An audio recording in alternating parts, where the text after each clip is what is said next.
Hey guys, सबसे पहले आप सभी को हैप्पी मदर्स डे। इस मदर्स डे को और भी स्पेशल बनाइए हेलो ऐप के साथ और पार्टिसिपेट कीजिए सुपर मॉम चैलेंज में। बस पोस्ट कीजिए आपकी सुपर मॉम का फोटो एमवी फीचर के जरिए और दिखाइए सारी दुनिया को कि आपकी माँ सुपर मॉम है। तो देर किस बात की है, जाइए डाउनलोड कीजिए हेलो ऐप और शेयर करो आपकी feelings for your super mom with friends and family. दीवार पर टंगी सास। पंजाबी में कहावत है, सास चंगी होवे या ते दीवार ते टंगी होवे। संगीता की शादी भी एक ऐसे ही घर में होती है जहां उसकी सास दीवार पर टंगी होती है। ससुर और पति शादी के पहले दिन उसे सास के फोटो के सामने ले जाते हैं, जहां ससुर जी कहते हैं, बेटा संगीता, ये तुम्हारी सास थी, बहुत नेक और भली, लेकिन थोड़ी गुस्सैल थी। गुस्सा आने पर सब तहस नहस कर देती थी, पर अब ये इस दुनिया में नहीं है।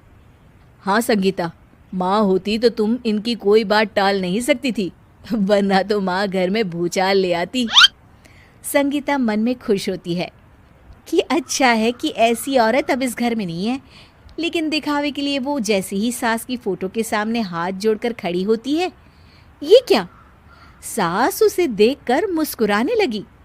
संगीता आंखों को मलकर एक बार फिर से देखती है, लेकिन फिर सास के चेहरे का भाव, भंगिमा यानी एक्सप्रेशन बिल्कुल बदले होते हैं। वो अपने पति और ससुर को कहती है, माँ की तस्वीर तो स्माइल कर रही है। ना बेटी, ये कैसे संभव है? जरूर तुम्हें कोई गलती हुई होगी, ऐसा कैसे हो सकता है?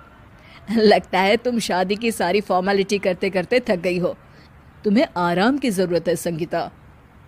खैर, सारे संगीता की बात को इग्नोर कर कमरे में चले जाते हैं। वैसे सास की फोटो पर एक्सप्रेशन एक के बाद एक बदलते ही रहते हैं। सुबह होती है, पति और ससुर को काम पर भेजकर संगीता कमरे की सफाई करने में लग जाती है कि तभी उसे आवाज आती है, टेबल ठीक से साफ करो। ऐसे भी कोई टेबल साफ करता है? इससे अच्छा तो ये गंदा ही था।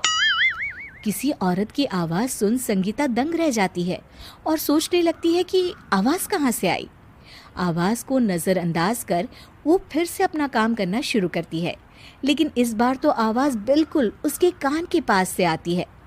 मेरा घर है ये, जब तक मैं थी चमका कर रखती थी, हर एक चीज शीशे की तरह थी।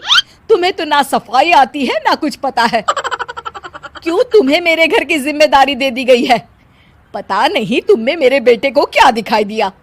मैं होती तो एक से बढ़कर एक लड़कियों की लाइन लगा देती।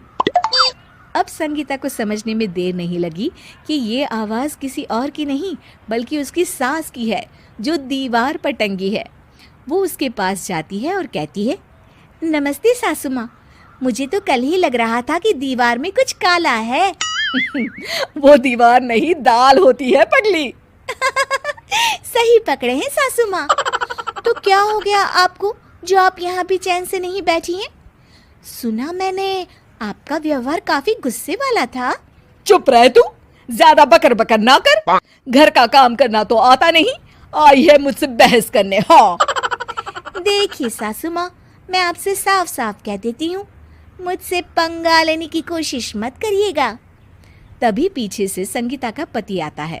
अरे संगीता, किससे बात कर रही हो? कौन है वहाँ? संगीता की सास की फोटो फिर से पहले जैसी हो जाती है। आपकी माँ से कह रही थी कि मुझे काम करना आता। अरे संगीता, माना सास के ताने हर बहू को अच्छे लगते हैं, लेकिन यहाँ तो माँ है ही नहीं, तुम तो फोटो से ही। तुम भी लाजवाब हो संगीता। किसी को विश्वास नहीं होता कि संगीता अपनी मरी हुई सास की फोटो से बात करती है। वहीं आए दिन संगीता की सास संगीता को किसी न किसी बात पर आते जाते ताने देती। संगीता को भी अब सास के तानों और उनसे बात करने की आदत हो गई। वो कभी खानदान की कहानी तो कभी तीज त्योहार कैसे मनाए या किसी व्यंजन की रेसिपी सास से ही पूछती। सारा दिन घर में अकेली संगीता की सास अब उसके लिए तानों के साथ पक्की साथी की तरह भी रहने लगी थी, जो किसी और को नहीं बल्कि संगीता को ही सुनाई देती। तो देखा आपने, सास बहू का रिश्ता हर रिश्ते से ऊपर होता है, फिर चाहे वो खट्टा हो या मीठा।